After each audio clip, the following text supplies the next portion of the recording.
Brought to you by KR Mangalam University. We provide you the platform to turn your dreams into reality. Give wings to your aspirations with KR Mangalam University. Better set competence, combat zone. These are the kind of changes which are taking place in future. And I'll dwell upon now the more important part on technology, which I think is becoming very, very important. And the warfare today is at the cusp of, if I could say, a third revolution in military affairs. The first revolution in military affairs was something to do with maneuver warfare, which came about because of advances in ground mobility and air mobility. You could transport people faster. It also was there because of long ranges. The second revolution in military affairs was net-centric warfare, in which battlefield transparency, situational awareness, this became important. Information dominance became important. That came about by the U.S. Armed Forces because of advances in communication technology and computer technologies and ICT. And today we are at the cusp of a third revolution in military affairs, which I have termed as convergence warfare, because what we are seeing is not one technology, but there are a number of technologies which are affecting warfare presently, and they'll happen in future. All of these are heralding a new change in warfare, which is bringing about a change which is disruptive and non-linear. And it's actually occurring at a pace which is unprecedented. And these technologies range from sensor, advanced materials, propulsion, hypersonics, artificial intelligence, big data, advances in cyber, space, all of them. But what happens is generally we take all these advances in technology and consider them as one fact. What I will do is I'll try and identify 4 trends in these technologies to see where warfare is progressing further. So the first trend which I talk about is sensor technologies. And this is ushering in a new level of battlefield transparency and situational awareness in the field of warfare. You see, we have natural and man-made sensors. It's a competition between these two, if you have it, say. So we are about 8 billion people on this earth.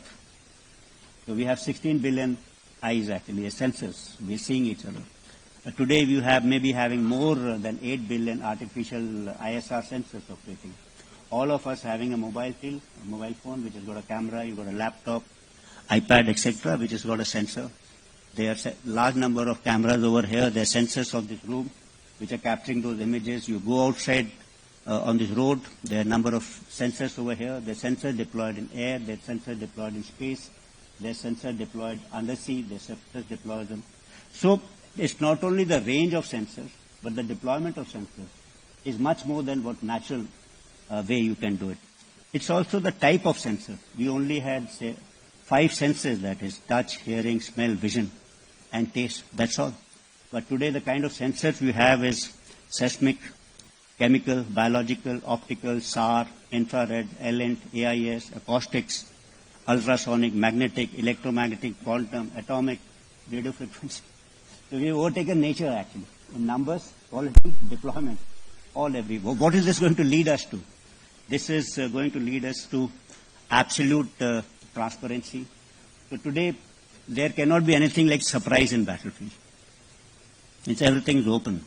And second thing, I think today, when we talk about if there's no surprise, then the only way you can do is by deceiving him, probably.